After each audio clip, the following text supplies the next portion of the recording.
नमस्कार दोस्तों, स्वागत है आप सभी का आपके अपने YouTube चैनल पर। दोस्तों, हमने नाग नागिन के कई किस्से कहानियाँ सुने हैं और बड़े बुजुर्गों से भी सुना है जिसमें नागमणि का जिक्र तो ज़रूर होता है। दरअसल दोस्तों, नागमणि इच्छाधारी नाग नागिन के लिए बहुत ही महत्वपूर्ण होती है, क्योंकि इस नागमणि की सहायता से उन्हें कई शक्तियाँ प्राप्त होती हैं, जिससे वो किसी का भी रूप धारण कर सकती हैं, कोई भी भारी वस्तु उठा सकती है और किसी की भी जान ले सकती है।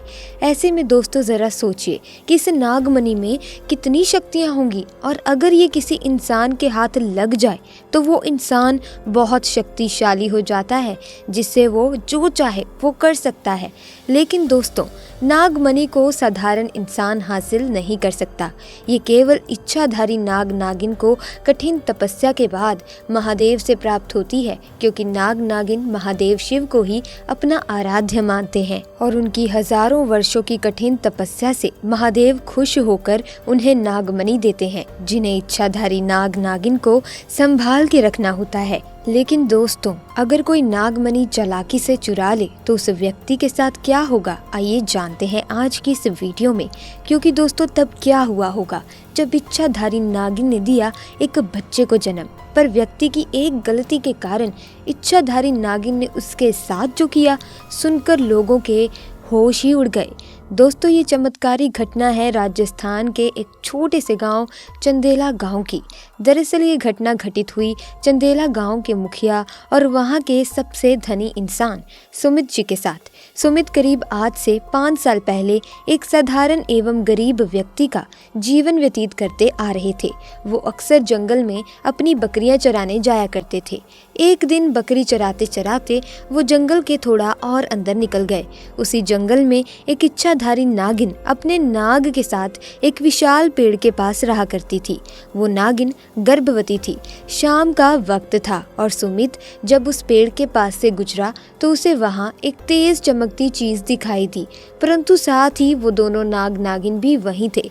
उन्हें देख वो थोड़ा सा डर गया और तुरंत ही वहां से जल्दी से घर की तरफ भागा। सुमित इतना घबराया हुआ था कि उस समय तो उसने पीछे मुड़कर तक नहीं देखा, परंतु उस रात उसके ध्यान में वो चीज जो चमक रही थी वो बार बार आ रही थी। वो इतना तो समझ ही गया था कि वो हो ना हो बहुत ही मूल्यवान चीज थी, और अगर वो मुझे मिल गई तो मैं भी धनवान हो जाऊंगा।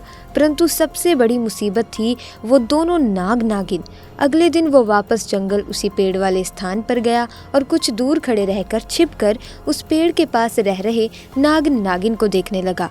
कुछ देर देखने के बाद उसने ध्यान दिया कि नागिन तो गर्भवती है।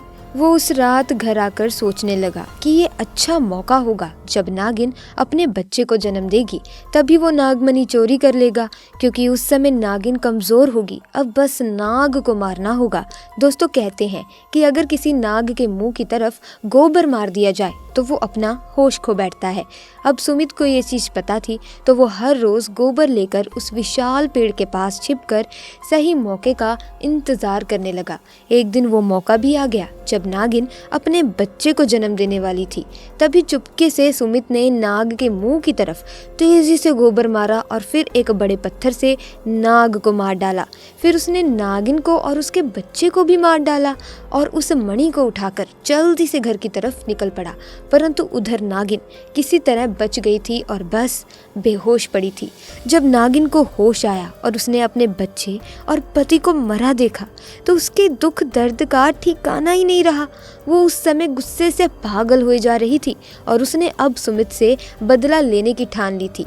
परंतु मणि चली जाने के कारण वो अपनी शक्तियों का प्रयोग नहीं कर सकती थी, परंतु अभी भी वो अपना रूप तो बदल ही सकती थी।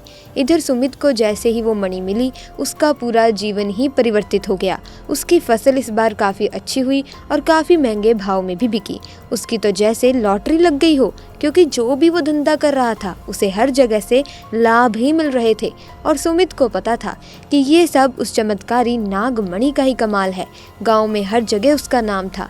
सुमित के इस रुतबे को देखकर एक अच्छा रिश्ता सुमित के लिए उसके पास ही के गांव से आया और रोशनी नाम की एक सुंदर स्त्री से उसका विवाह संपन्न हुआ। रोशनी अपने पति सुमित को बहुत प्यार करती थी और बहुत इज्जत देती थी।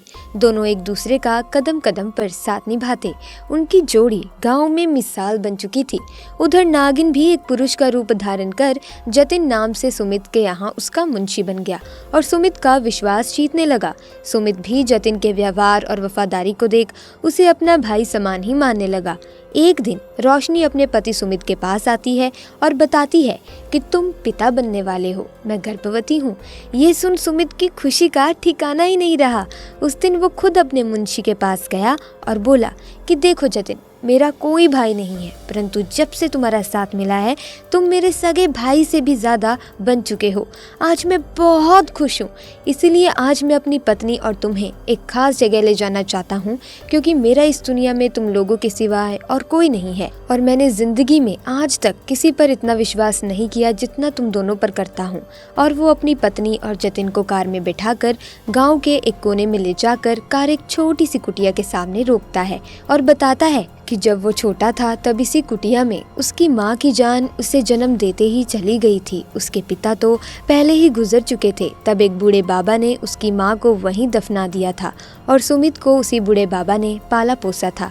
सुमित बताता है कि जब भी उसके साथ कोई बुरी घटना होती है या वो बहुत ज़्यादा दुखी होता है तो बस वो इसी कुटिया के पास चला आता है। यहाँ उसे एक अनोखे सुकून का एहसास होता है।